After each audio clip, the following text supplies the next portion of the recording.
Most of my journeys are very spontaneous. Whenever I feel that I don't have a shoot for a couple of days, I'll decide to start, and I always keep an Instagram album saved where the wish list of my locations around Karnataka. So I select one of them and just travel to that location. Because of this reason, the amount of research I have done on many of these locations are really poor. I would prefer to go there once and have a look at that place and attempt one more time rather than doing quite a lot of research on that place. There is some kind of a thrill doing that, figuring out places my own, but it's not that I don't do research. I kind of do some basic stuff, but not much. This specific video would talk about Kalsa, small town in Chikmagalur district of Karnataka. Around this there are a lot of interesting places. There are small waterfalls, there is Kudremukh, there is a lot of viewpoints, hanging bridges, streams, a lot of water bodies, a lot of paddy fields, a lot of interesting spots to explore. I love to visit these kind of places, especially in the monsoon season. So last monsoon I have been to this place.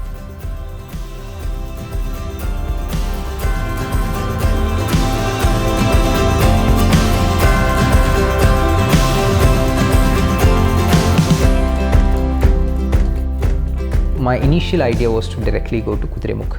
But seeing Kudremukh, I didn't know that there is a huge trek involved or a long trek involved to get this panoramic vista of Kudremukh hills. I came back and asked around about the trek. They told the trek starts in the morning around 7 o'clock. It is almost a 10-kilometer trek and it is advisable to do in groups. So I went back to Kalsa where I found a small hotel. So this place have very few hotels, 1 or 2. So early morning by 6 I have started back to Kudremukh.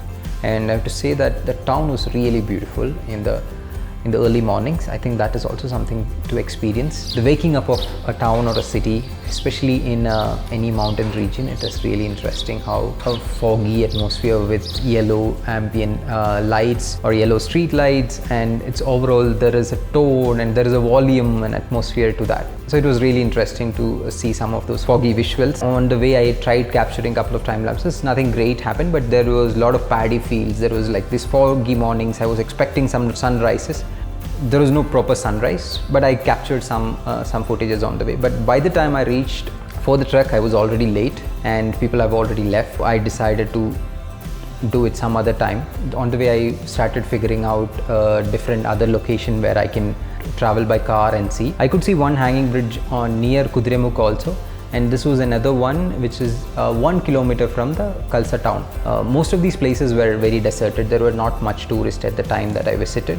So this was also a beautiful place, but by that time it was sunny and I didn't find anything that I can capture there. So I found another place that was Surmane waterfalls. So the visuals of these waterfalls also were really nice. So if you're going to Surmane, I think I'm pronouncing right. Many of these places, my pronunciation might be wrong. I would try to put these names in text so that you could follow. So this was an interesting place. So it was again not much of a distance, around 7 or 8 kilometers. If you're traveling in a normal car, if it is in a monsoon season, try avoiding in the last part of this stretch where it's a muddy road and it's very slippery, and you can reach there, coming back would be very difficult. Ground clearance is also a serious issue. The hills were very slippery and muddy and the wheels were spinning very badly. I had to do quite a lot of circus to come back up. So once you reach this location which is given in GPS, you might have to get a guide. You have to travel through some private estates and properties to get into to the waterfalls. It's around a kilometer walk, and once you reach the pointed location, there is a person, a guide. He would immediately approach you mostly. So I had to ask someone. I had to pay him 200 rupees to take me there. I went with him. And one more thing that you have to be careful is leeches are very bad at this place. A 1 kilometer walk, it was very bad because I was wearing slippers. I didn't bother to take boot out of my car. It was a bad idea, and the journey was very bad because I was wearing slippers. And I had to walk through this, and the leeches were actually all over me. Once I reached, it was really beautiful. It was a small waterfall. Like, it's not very big, it's quite small waterfalls, but it was a peaceful place.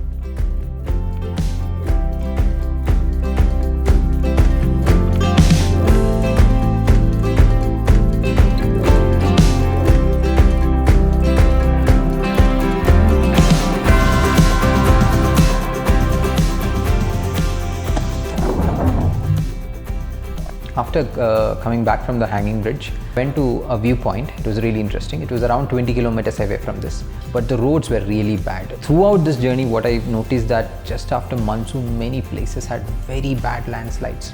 I could see hundreds of landslides, literally hundreds of landslides throughout my journey. The roads were also destroyed in many parts because of the landslide. It was a tough journey where I was on the edge, really on the edge in many places. Some of the places roads were not there, I couldn't access some places. Some places roads were half open where one side was, the mud was completely covering the road. Especially when going to this viewpoint, the roads were really bad in many places. The viewpoint that was around like a kilometer of mud road from the main road, it was a real beautiful location. I could really spend time there because it's an off season. It was raining heavily many of these times. There were hardly anyone.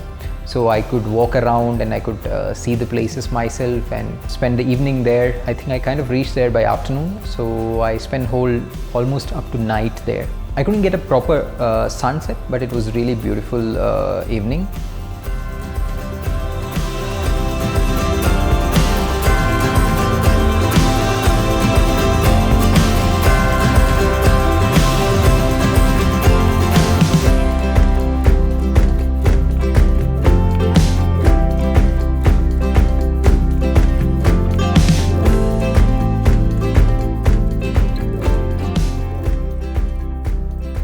It was very silent, it was so I was getting scared after some time. So all alone, I was not sure about this location. So after by 7:38, I decided, okay, I shouldn't spend. And one more thing was that the entire valley was covered in mist and there was no scope of a starry night or anything. I couldn't even see a meter ahead. So everything was completely covered in mist.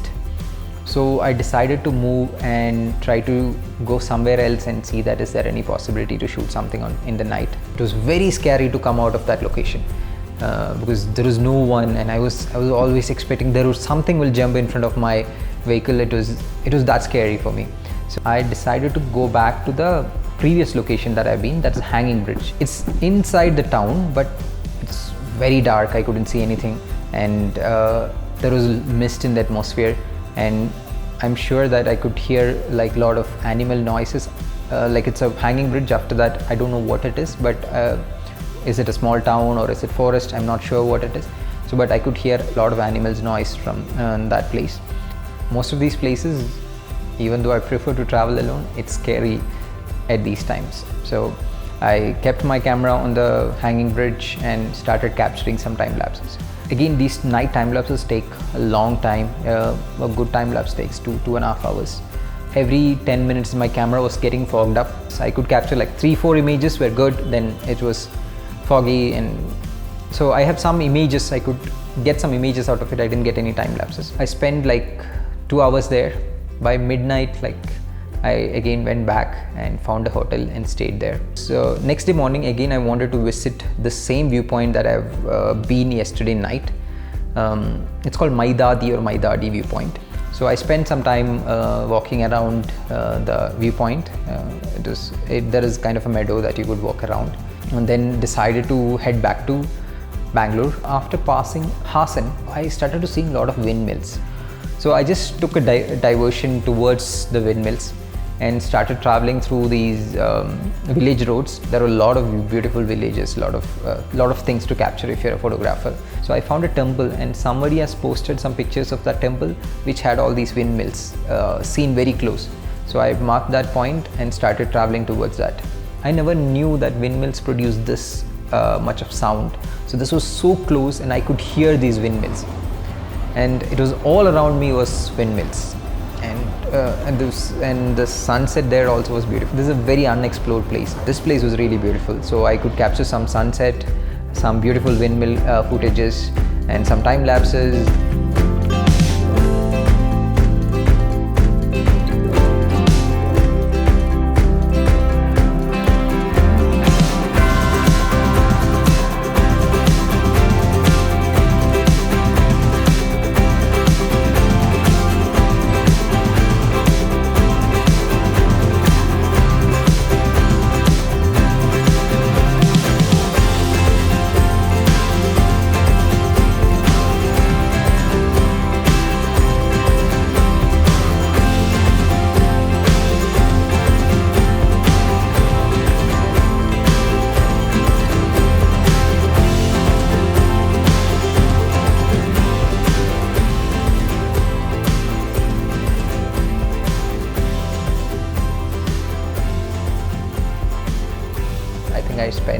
3 hours there, from maybe like 4 to 7. Then I thought, is it a way that I could stay here? I was thinking about staying in the tent, but it was a temple, so I was not sure. So I decided to come back to Bangalore. Definitely I'm going to visit that place once again.